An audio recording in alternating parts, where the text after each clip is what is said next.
You mentioned about the breeders' rights and like their entitlement. And I think we know there's a lot of work that goes into doing the breeding itself. And the question I ask myself is always, to what extent should they get credit? The genes that they are using is not theirs. This is something they found freely in nature. Yes, there's a lot of work that goes into identifying the specific genome that you need to be interbreed or you need to transfer to a certain maize. We appreciate that work, and I think my quibble with it is how long, like the extent to which they get the rights to use those seeds. They say like it's 20 years, and I think it should be like at most 5 years, and then anybody can be able to use those seeds. And the other thing is about the argument that can be made is that the reason why this law exists is, of course, the multinationals who breed these seeds, the Bayers who are in the country. These laws is pushed by them, and those high standards are actually being promoted by them to keep off the competition to be able to breed those seeds. And I think that's a very legitimate argument to make because, one, they have the resources, they have the expertise, they have the know-how to go through all those loopholes to get their seeds in the front of the line, rather than, let's say, we have some breeder in Egerton who's trying to come up with their own seeds to get the necessary approvals for those seeds to be grown by farmers. So I think those loopholes are there systematically by the big boys to get the small guys not to get involved in the breeding part. So let's come back to our context. I have told you the group you are referring to as breeders in the context of Kenya are actually mostly government researchers and our universities. So if KALRO is owning breeding rights of, let me give you a variety that I know because I worked with KALRO to do some process. I was trying to support some women groups in Masaini, in Kajiado, to do commercial rangeland grasses, okay? So KALRO has a variety of Eragrotis superba, Masai love grass, that they have registered as KALRO. The breeder behind it, I will not mention her name, maybe she does not want to be associated, but it's actually, she was doing it for her PhD. She was doing it under KALRO Kiboko Station.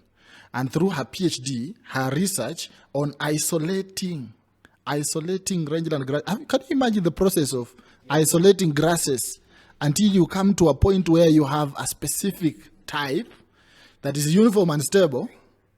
You can imagine it's a lot of work. So I want people to appreciate this when they're, and it's not that we don't have expertise. No, we have a lot of expertise in this country.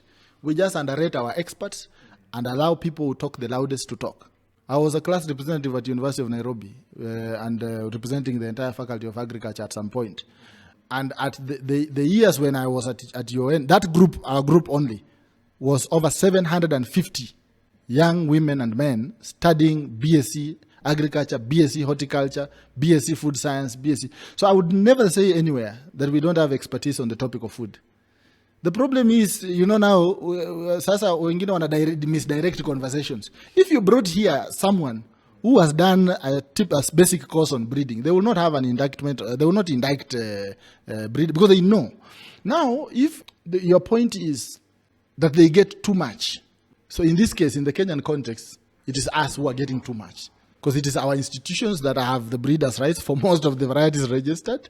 It is our universities that have the breeders' rights for most of the varieties registered. So I would not even look at it as a completely commercial space. It is research and breeding for public good in the Kenyan context, largely. Multinationals have nothing to do with this. I can assure you, I've been in conversations with these people, I know. The reason why we have laws, why do we have the Public Health Act?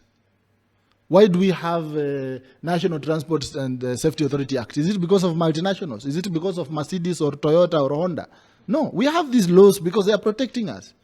If we did not have National Transport and Safety Authority Act, we would not have NTSA. You would not get your driving license. There will be no laws to discuss cases of accidents because now we are Ligonga na nyuma. But I think I like the guy who hit the guy from behind, so I think there is no way. Okay, where do you utalipa? No, you need laws. Agriculture sector is actually under-regulated. The Kenyan agriculture sector is under-regulated as it is. There are things we have not regulated properly, like food safety.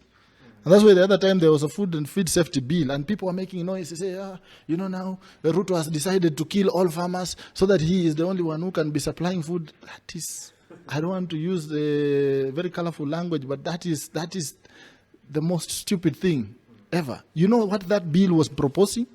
It was basically proposing for a mechanism for counties, number one, to do annual reports on status of food and feed safety, right?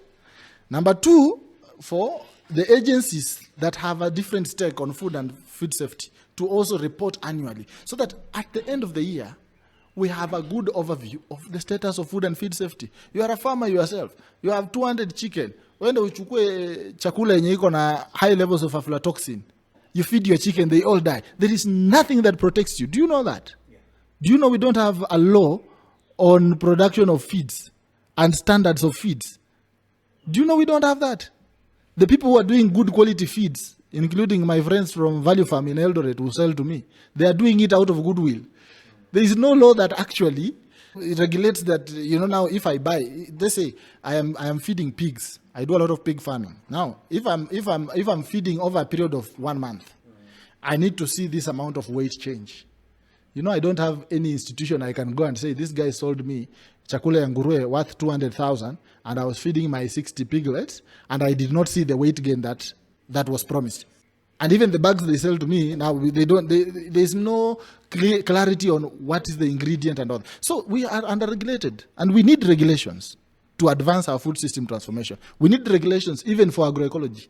There is no law today, Brian, and I'm working now with Vihiga to develop an agroecology law for Vihiga.